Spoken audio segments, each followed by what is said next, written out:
តូចអើយតូចតន់គុណមិនឆ្អែតសងគុណយូរិតស្រងឯដូចពេជ្រចរណៃមាងអើយមាងសុនមិនមែនក្រឡៃបងសូមកាន់ដៃស្រីបានឬទេបើកាន់ដៃអូនកុំកាន់ខ្លាំងពេក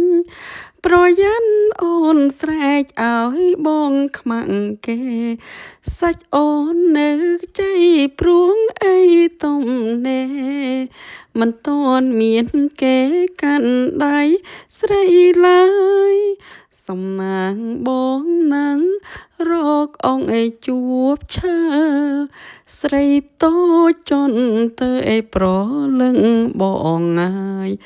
បងសូមកាន់ដៃស្រីរ